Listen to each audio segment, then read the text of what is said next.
Hello and welcome to another episode of Danica Raven's BiteSize Horror. This week's story is Daniel and the Devil by Eugene Field. If you're sitting comfortably, we shall begin.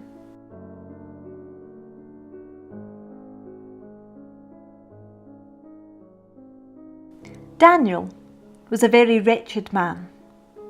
As he sat with his head bowed upon his desk that evening, he made up his mind that his life had been a failure.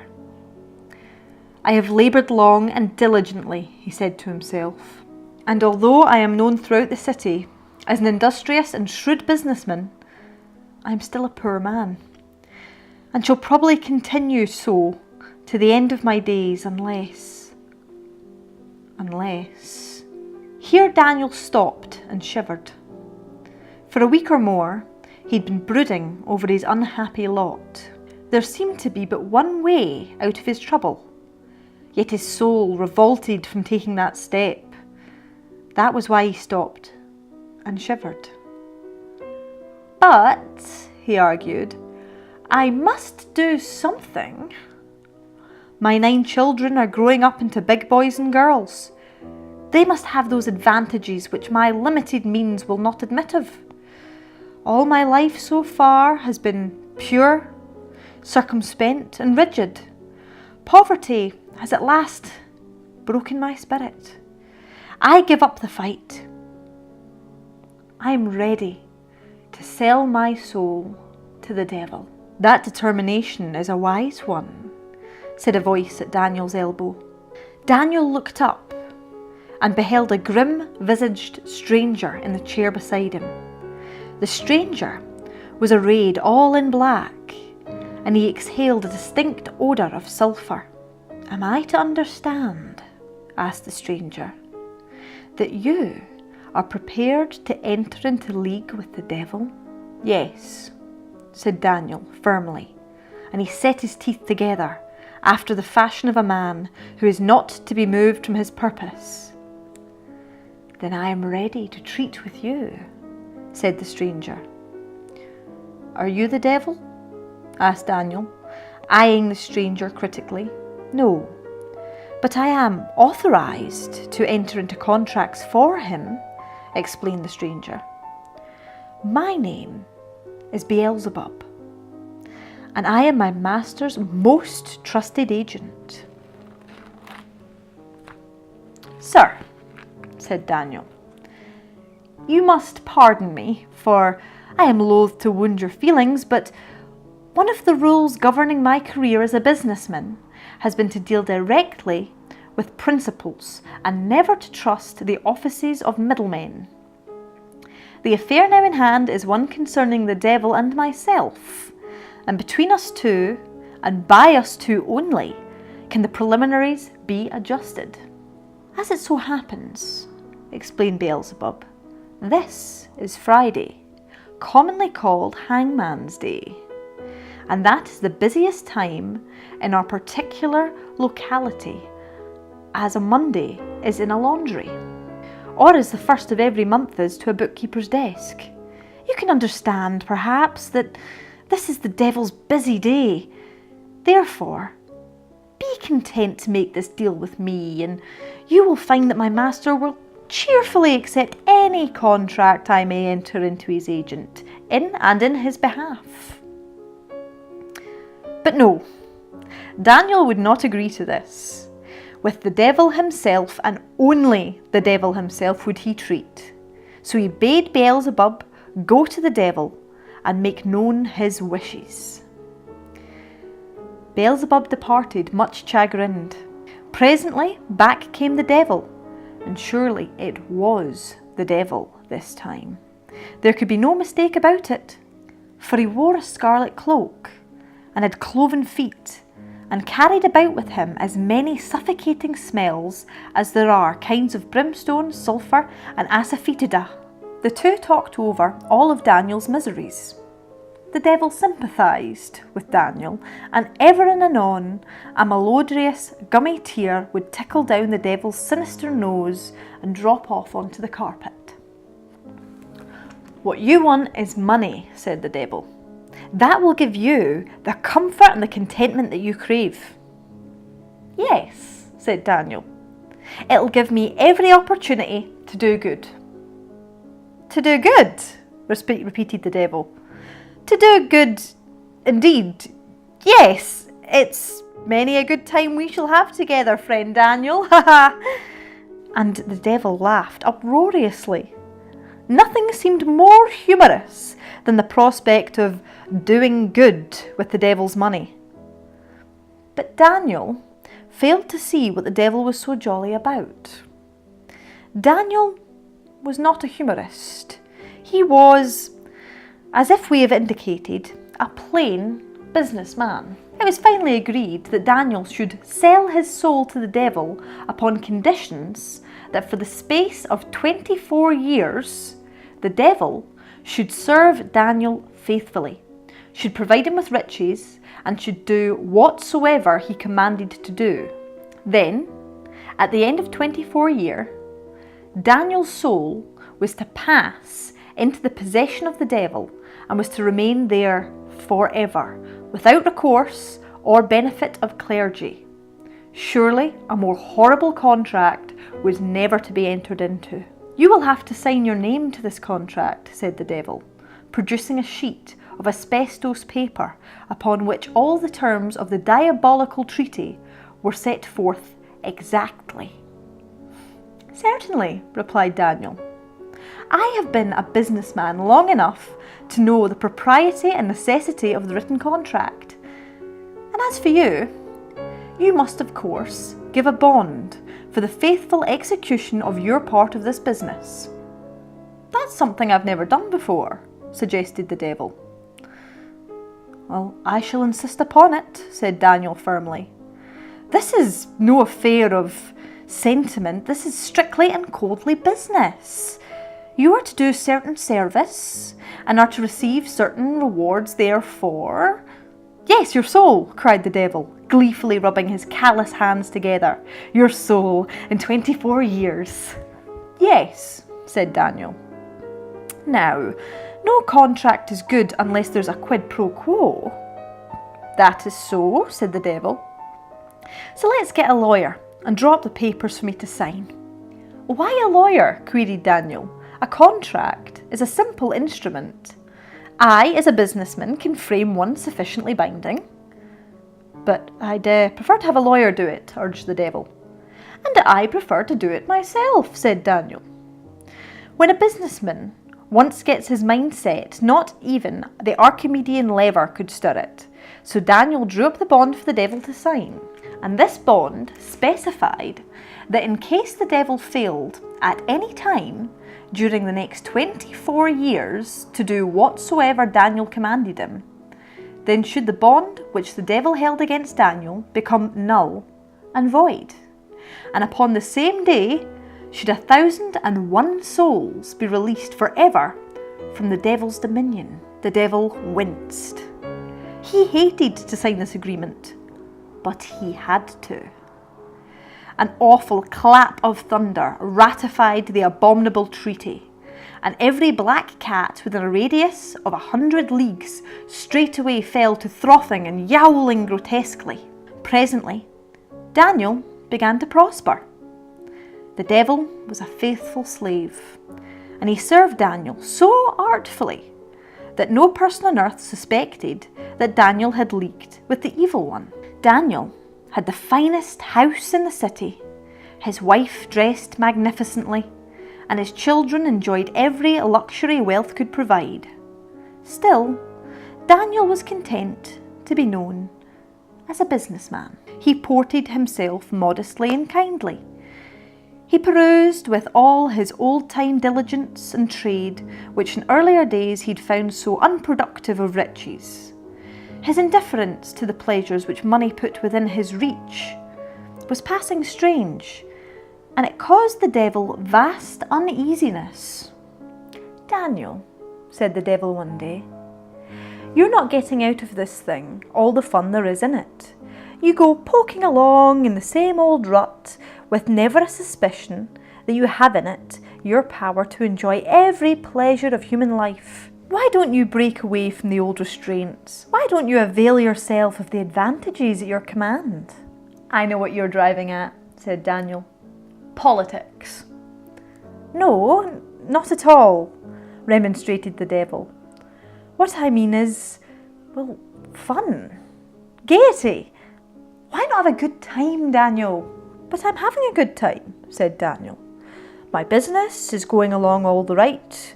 I'm rich. I've got a lovely home. My wife is happy. My children are healthy and contented. I am respected. What more could I ask for? What better time could I demand? You don't understand me, explained the devil.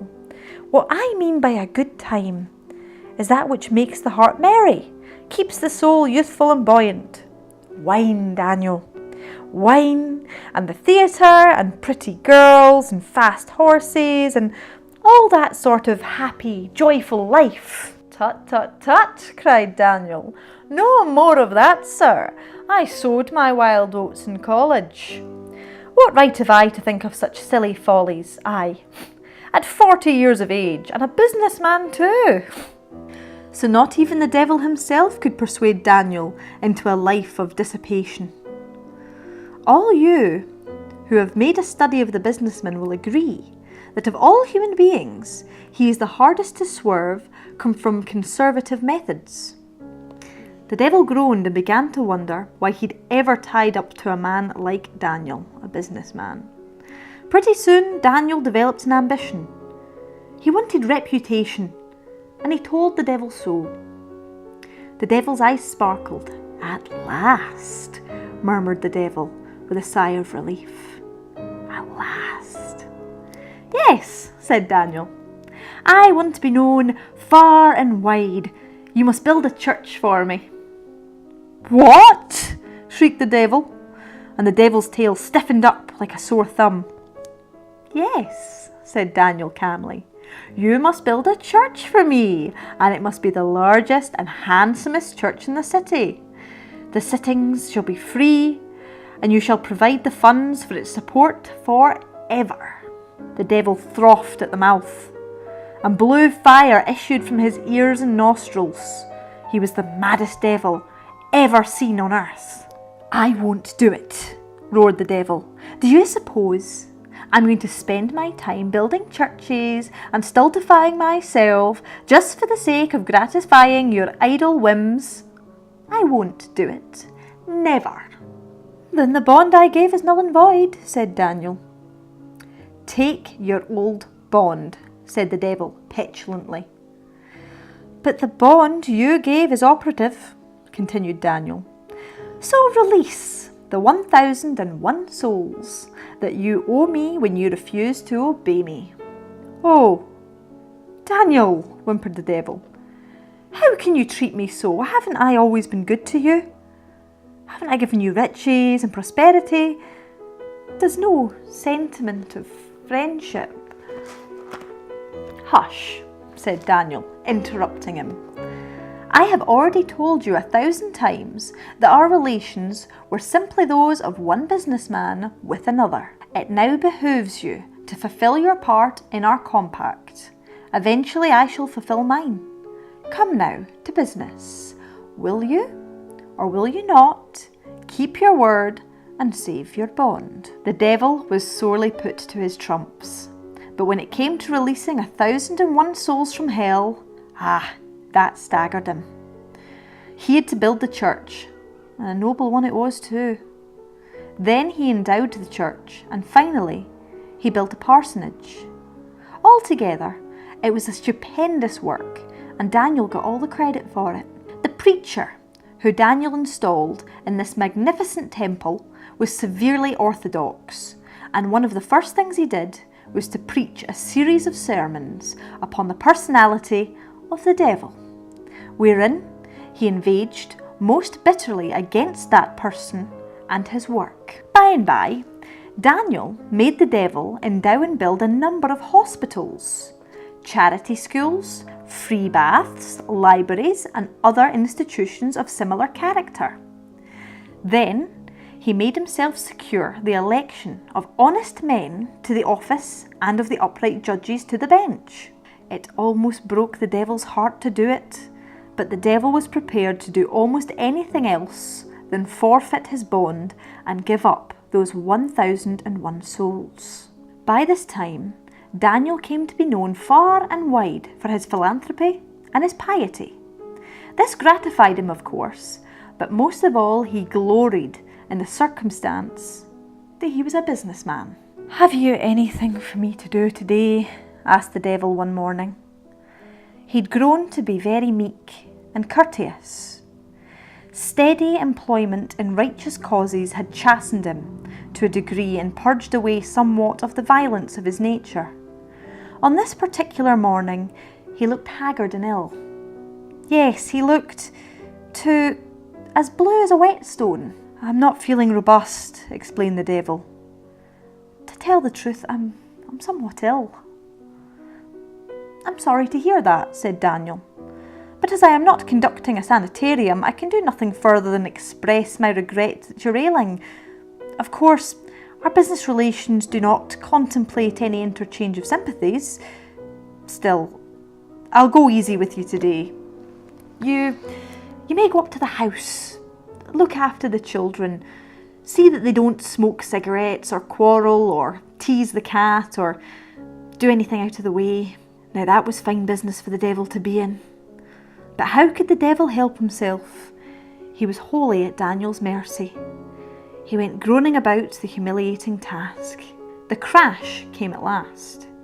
It was when the devil informed Daniel one day that he wasn't going to work for him any more. "You've ruined my business," said the devil wearily. "A committee of imps waited upon me last night and told me that unless I severed my connection with you, permanent suspension of my interest down yonder would be necessitated.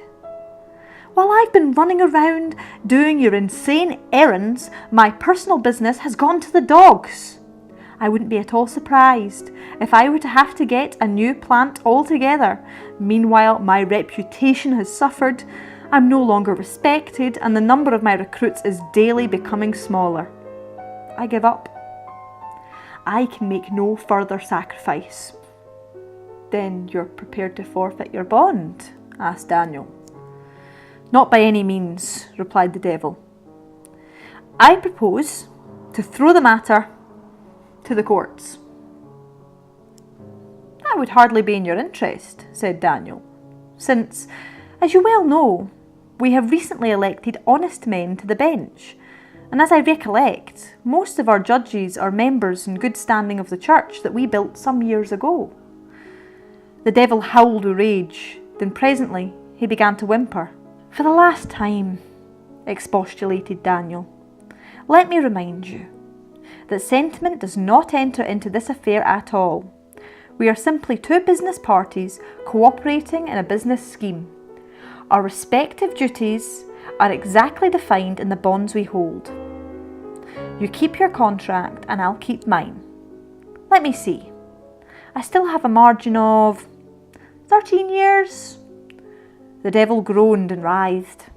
"They call me a dude," whimpered the devil. "Who do?" said Daniel. "Beelzebub and the rest," said the devil. "I've been trotting around doing pious errands so long that I've lost all my sulphur and brimstone flavour. And now I spell like spikenard and myrrh." "Pooh," said Daniel. "Well, I do," insisted the devil. "You've humiliated me so that I haven't got any more ambition. Yes, Daniel, you have worked me shamefully hard." "Well," said Daniel, "I have a very distinct suspicion that when 13 years hence I fall into your hands, I shall not enjoy what might be called a sedentary life." The devil plucked up at this suggestion. "Indeed you shall not," he mattered. "I'll make it hot for you." "But come, we waste time," said Daniel. "I am a man of business, and I cannot fritter away the precious moments parleying with you. I have important work for you. Tomorrow's Sunday. You are to see that all the saloons are kept closed." "I shan't, I won't," yelled the devil. "Oh, but you must," said Daniel firmly.